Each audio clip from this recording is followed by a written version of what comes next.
is back with me, ready to go for this signature event, Craig. Yeah, just an amazing field, including this man, Timothy Chariot.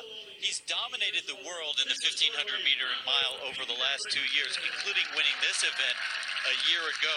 He doesn't have the best form, but he always somehow gets it done. Yomif Kajelcha, he's had quite the year.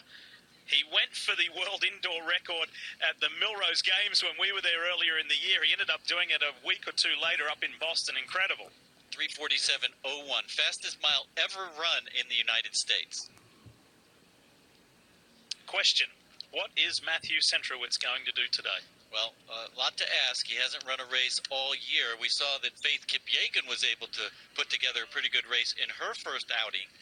Centrowitz has had some injury problems, hamstring injury, but he looks very fit. He's now working with Jerry Schumacher in Portland. Johnny Gregorek had a good run earlier in the year. We'll talk more about that in a moment. This is the Bowerman Mile, of course, named in honor of the legendary coach from the University of Oregon, Bill Bowerman. And the pacemakers look like they're heading out to do what they were asked to do, which is run a very fast 56-second first lap, heading towards a 1:52 at the half mile. Very, very ambitious running. And you see Kajelcha go up towards the front right away. Kajelcha's plan for the season is to run the 5,000 meters and the 10,000 meters at the World Outdoor Championships in Doha.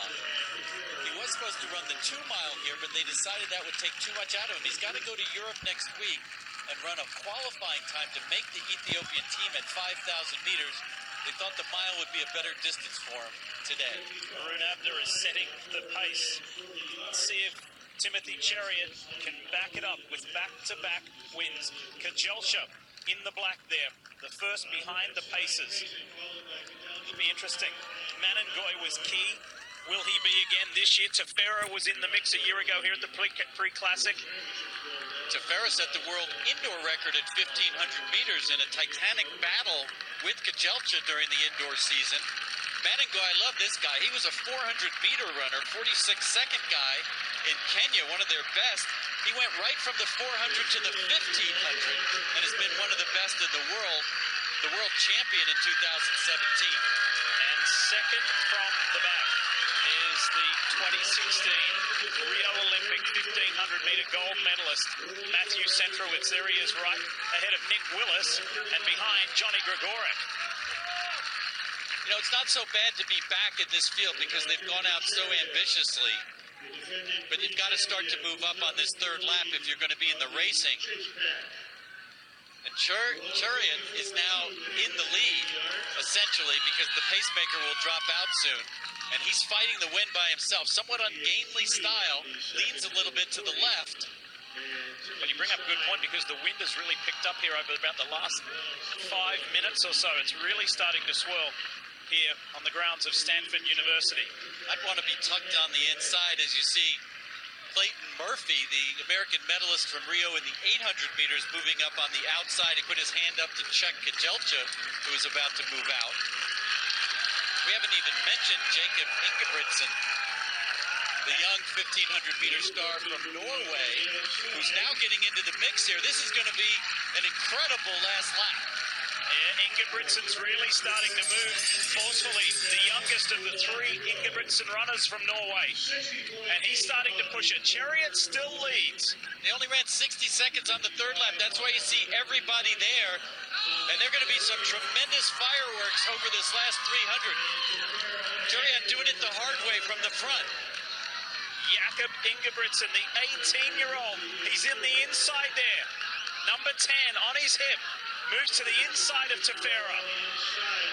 And his brother's coming with him, Philip Ingebrigtsen on the inside there.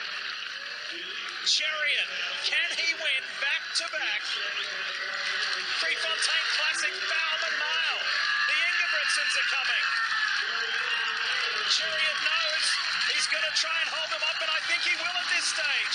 What a performance from Timothy Chariot, back-to-back Bowerman Mile champion.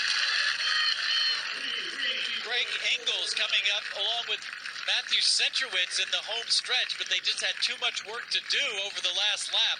That's great running from the front by Timothy Chariot. He was obviously just running for the win. He did it a smart, mature way by taking the lead. He was in the right place when the hard running started. And again, when you're sprinting this hard, at the end of a race, you can't spot someone 2 or 3 meters or they're going to pull away. As Chariot does it, he celebrates early yet another Diamond League victory.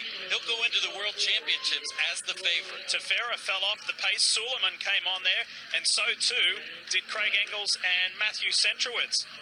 But that's pretty cool for the 23-year-old Kenyan, back-to-back Bowerman miles. Really strong run. Manengoy finished further back than where we would think. Tefera dropped to 7th. And how about this performance from the Ingebrigtsen brothers of Norway, 3rd and 4th?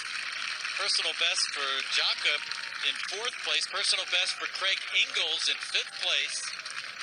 And excellent running by Ben Blankenship and Matthew Centrowitz. What a day it has been here at Stanford University for the Nike Prefontaine Classic. This one off. How about the Michelob moment of the meet? 9.6.